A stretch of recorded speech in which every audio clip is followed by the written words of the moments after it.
Hello everyone, क्या आपने कभी एक ऐसी रेस के बारे में सुना है जिसमें आप जी जान लगा के मेहनत कर रहे हो, उसके लिए आपने अपना रात दिन एक कर दिया और आप अंत में जीत गए। लोग आपकी तारीफ कर रहे हैं और आप बहुत खुश हो, लेकिन कुछ समय बाद आपको पता चला कि जिस रेस के लिए आपने अपना दिन रात एक किया था, अपना खून पसीना बहाया था, वह केवल गलत दिशा में मेहनत के कारण एक झूठा सपना था। और हो सकता है उसके लिए आपने अपने जीवन के 10 से 12 साल भी लगा दी हो, तो सोचो आपकी क्या दशा होगी, क्योंकि आप उस मेहनत को अब अपनी रोजाना की ज़िंदगी में काम में नहीं ले सकते।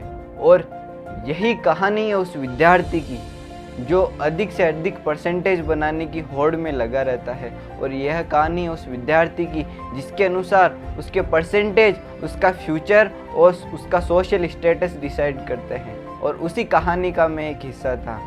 समाज के अनुसार देखो तो लोग बहुत तारीफ करते हैं, मन भी खुश होता है और लोग प्राउड भी फील करते हैं हम पर। लेकिन जब मुझसे ये कोई यह कह दे कि तुमने 12 से 13 साल में क्या सीखा जो तुम्हारी वर्तमान ज़िंदगी में काम में आ रहा है, तो शायद मैं उन 12 से 13 सालों को 12 पेज में भी नहीं लिख पाऊँ। और आप भी इसे ट्राई करके देख सकते हो कि आपने अपनी स्कूल और कॉलेज लाइफ में क्या सीखा जो आपकी ज़िंदगी में अभी काम में आ रहा है। हो सकता है कुछ चीज़ें काम में भी आ जाए, लेकिन 100 रुपये देकर केवल 10 रुपये की चीज़ खरीदना तो एक घाटे के सौदे के समान ही है ना।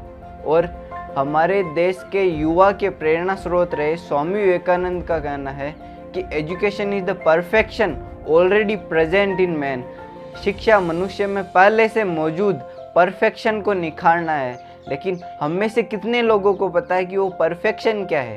उसके लिए आप एक एक्सपेरिमेंट करके देख सकते हो कि अपने फ़ोन में स्टॉप वॉच चलाकर 2 मिनट तक आपको केवल अपनी सांसों पे ध्यान देना है और उस समय आपके मन में कोई भी विचार नहीं आना चाहिए। और इसी में मोर देन 90% लोग फेल हो जाते हैं। तो आप सोच सकते हो कि हम उस परफेक्शन से कितने दूर हैं।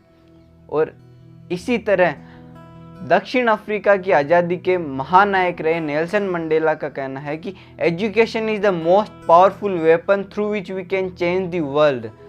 शिक्षा दुनिया का वह सबसे शक्तिशाली हथियार है जिससे हम पूरी दुनिया को बदल सकते हैं। लेकिन यहाँ दुनिया को तो छोड़ो, हम खुद को ही नहीं बदल पा रहे हैं।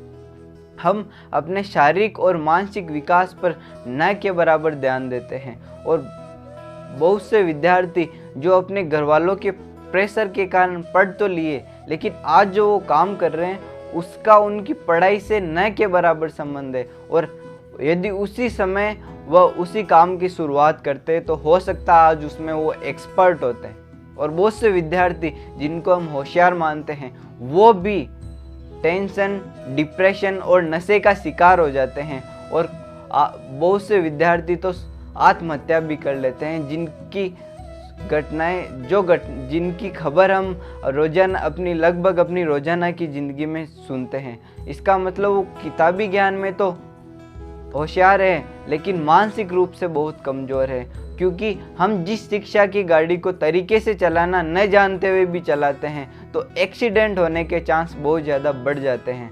और तो और राष्ट्रीय एकता और पर्यावरण सुरक्षा हमारे सिलेबस का हिस्सा होते हुए भी हम पर्यावरण के प्रति जागरूक नहीं हैं। धर्म, जाति, भाषा आदि के आधार पर बटे हुए हैं और एक दूसरे से लड़ रहे हैं। तो आप सोच सकते हैं कि हम सही मायने में कितने शिक्षित हुए हैं। लेकिन हमें इस पर निराश होने की ज़रूरत नहीं है। हमें पढ़ाई के साथ साथ उन सब पढ़ी हुई चीज़ों को अपनी डेली लाइफ में काम में लेने की कोशिश करनी चाहिए। इसके साथ ही नई नई स्किल्स और अपनी पर्सनालिटी डेवलप करने की कोशिश करनी चाहिए। और आपको जानकर ये खुशी होगी कि हमारी नई शिक्षा नीति का भी यही उद्देश्य है।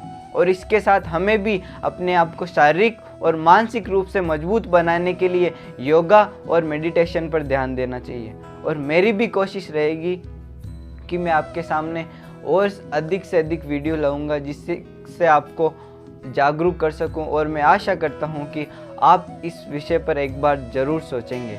आज के लिए बस इतना ही। जय हिंद।